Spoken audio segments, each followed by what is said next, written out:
नमस्कार, प्रणाम, सत श्री अकाल, आदाब। आप रहें आबाद, खुश रहें, स्वस्थ रहें, मस्त रहें और आनंदित रहें। आज बहुत ही पवित्र दिन है, गुरु पूर्णिमा है। गुरु पूर्णिमा के ऊपर दो शब्द सभी संगत से मैं कहना चाहूँगा कि गुरु से ही हमारे जीवन के अंदर एक प्रकाश आता है, एक उत्सव आता है, एक महोत्सव आता है।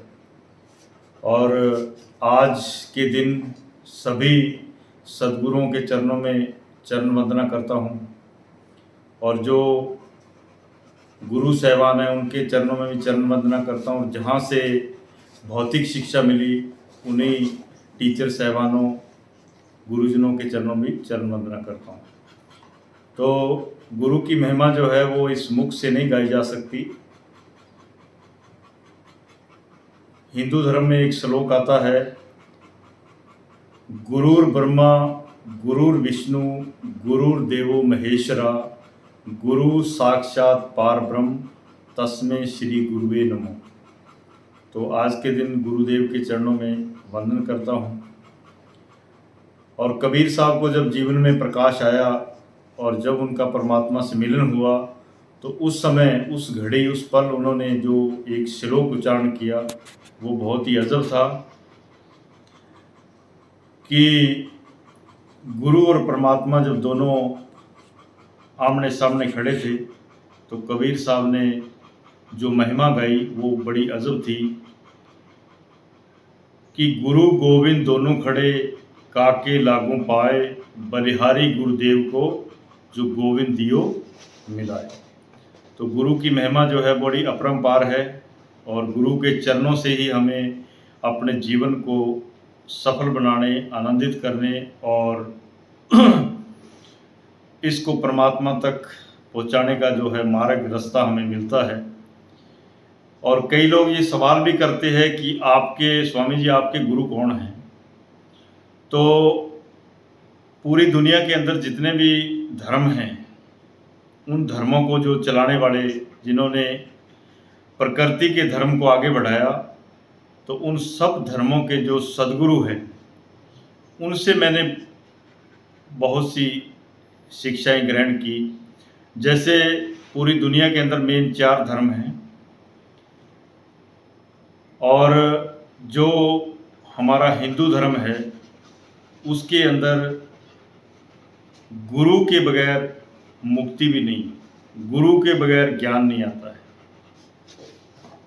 और सिख धर्म के अंदर मैं 2 सद्गुरुओं को बहुत आदर्श मानता हूँ और उनके बताए मार्ग पे भी चलता हूँ। पहले गुरु नानक देव जी, जिनके जीवन से जीवन के अंदर भेदभाव, जो भी भेदभाव है चाहे वो किसी प्रकार का हो, उसको मिटाने का जो संकल्प है वो मिलता है एक ओंकार से।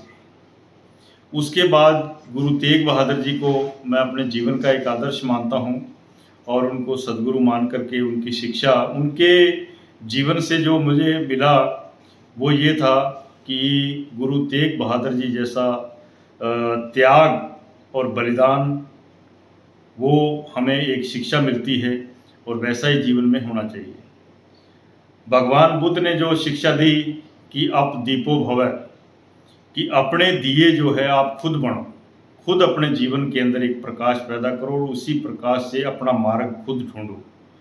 भगवान महावीर ने जो संदेश दिया कि ए सूता मुनि, सूता ए मुनि, कि जो जाग गया, जो जीवन के अंदर अपने आप को अवेयर कर गया, वही मुनि है। इसी प्रकार जो है भगवान जीसस से भी हमें ये शिक्षा मिलती है कि उन्होंने जो दुनिया को संदेश दिया कि जो बच्चे जैसे हो जाएंगे, जो बच्चे जैसे हो जाएंगे उनको ही परमात्मा के द्वार में प्रवेश मिलेगा। तो ये सब सद्गुरुओं से हमें बहुत से जीवन को जगाने के जो है संदेश हमें मिलते हैं।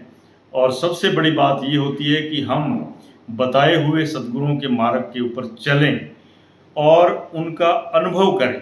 बगैर अनुभव के कुछ नहीं हो सकता, अनुभव ज़रूरी है।